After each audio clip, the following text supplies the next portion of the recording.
morning, everyone. This is Pastor James Owens, LifeLine Apostolic Church. Doing a daily devotional today. And we want to invite you to come be with us if you're in the Gallipolis, Point Pleasant area. Our service times are at lifelineac.com, lifelineac.com.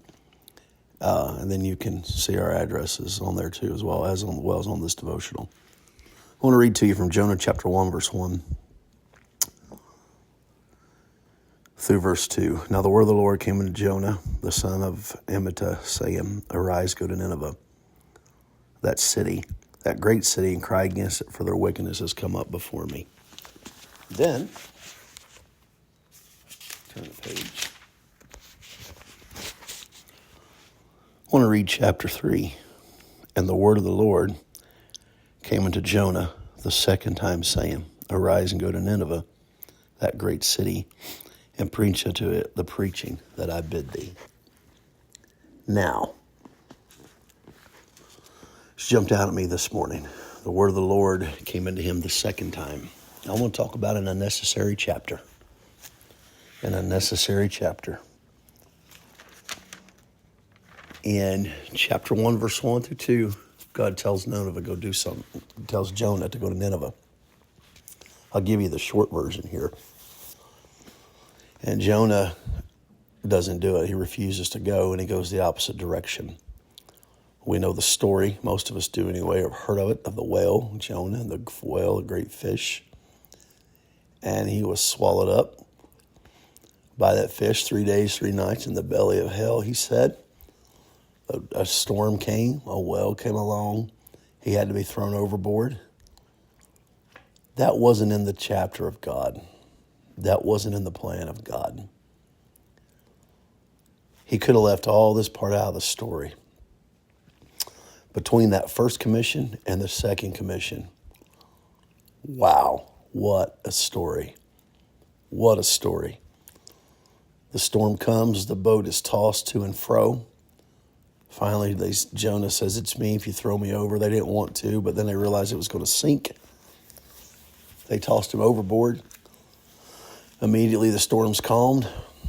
Immediately the storms rested. And everything settled down. Jonah ends up in the belly of the whale. He repents, gets a hold of God. And then chapter 3 says, and the word of the Lord came unto him the second time. Oh, right there. Don't make God have to come back again and again and again and again. Because to God to get your attention between that first and second time, there's a lot of living that can be done that doesn't have to be done. Didn't have to be done. We didn't have to have the story of Jonah and the whale, the unique story of Jonah and the whale.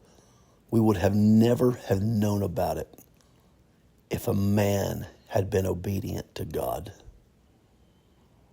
It was an unnecessary chapter. So when the Lord is dealing with you about something, don't, and we know what we know to do. We know to do good. Him that doth do good and doth not to him it is sin. Let's not make God write unnecessary chapters in our life.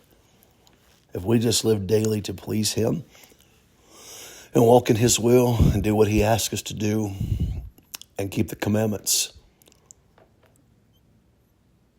He said, hear, O Israel, the Lord our God is one Lord. Thou shalt not bow for no other gods. Thou shalt have no other gods before me. Worship with all your heart, soul, and mind. That's the first and greatest commandment. And the second is like unto it, love your neighbor as yourself. Upon all these hang the law and the prophets. If you just please God, if you just strive to please God, if you just strive to walk with God, not to dig up past memories, but how many things have we learned the hard way like Jonah did that we didn't have to learn?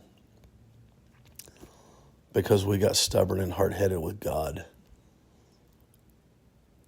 I don't want those unnecessary chapters. And if we all have them, I have some unnecessary chapters that I didn't need in my life. That I learned things the hard way. Everyone who hears this probably has something. So this is not to dig up the past and to make us go, oh man, I feel like, a regretful failure. We do learn from our mistakes. God turns negatives around into positives. He does. He works with them. He works with our failures, yea, even our rebellions. But he doesn't have to if we don't give cause for it. So let's learn from those unnecessary chapters that we do have. And let's strive to do our best not to have any more. Let's just walk with God. Let's just walk with God. God bless you today. Have a great day in the Lord.